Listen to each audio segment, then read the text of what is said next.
Elementary Theosophy by a student of Catherine Tingley. Chapter 3. Body and Soul. If we now turn to Paul's description of man as a compound of body, soul, and spirit, we can more easily understand what he meant. By soul he seems to have meant the same as we do the man himself with his will and power of choice. By body, not only the casement of flesh, but all the impulses arising from it which tend to pull the man downward, and by spirit, the divine part. The body made up of millions of little living cells congregated into various organs, which should all work harmoniously together, is an animal, the highest of all the animals. It is the highest because of the development of its brain, and because of that it is a fit tenement for the soul, the man himself. Thus the soul contacts, in the body, the highest sort of matter life. In order that it may do that it may have that experience, is, according to Theosophy, one of the reasons why it enters the body and shares the body's life from birth to death.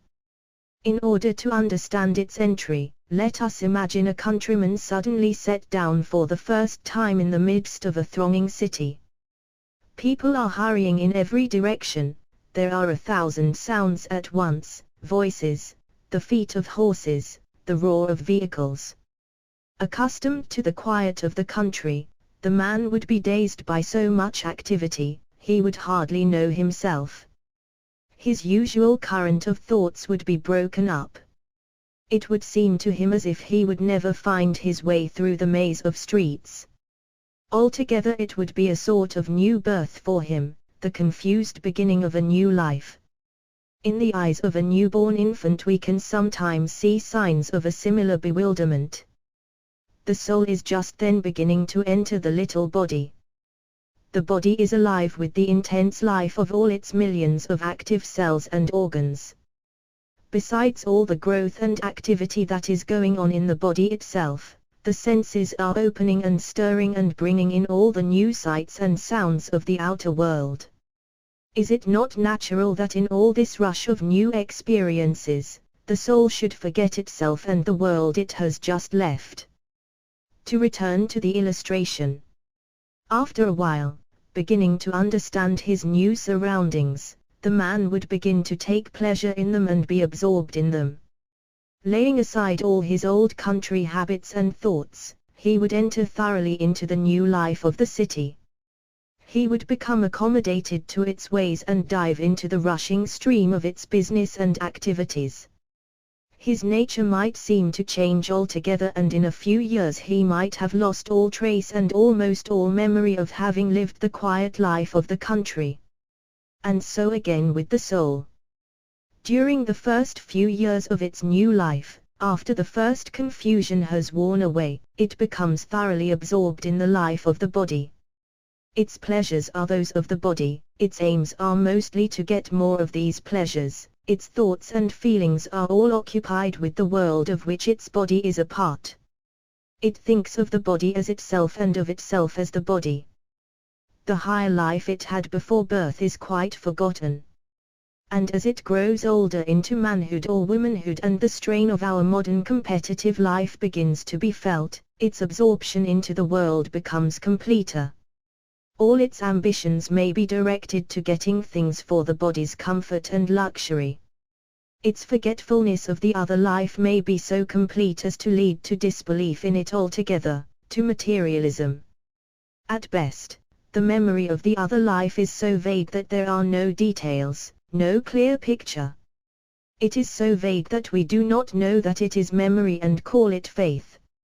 And for a reason which the man therefore cannot give to himself, but which is really this faith memory, he accepts the accounts of the higher life which some one of the various religious creeds gives him.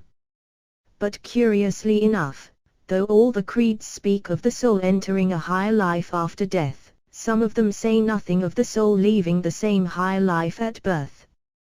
We can see now why the body is sometimes spoken of as the enemy of the soul. It tends to drown the soul's memories, the soul's knowledge of itself.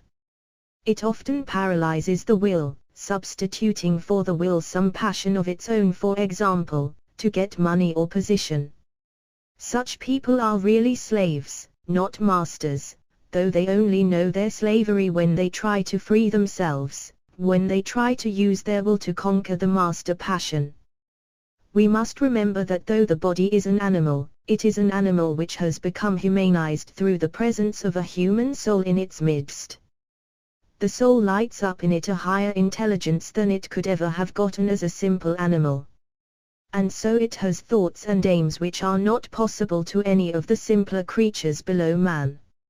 If the soul yields to it constantly, never asserting its will, letting itself be carried upon every wind of passion, the man may reach a point at which he gives not a single sign of being a soul at all. Some of these people are mere sensualists, the utter slaves of some degrading passion. But they may be highly intelligent, cruel, selfish and ambitious, without the slightest care for the welfare of any other person. The animal has won the battle of that life, and after death the soul's key to its own proper world is too rusty for use.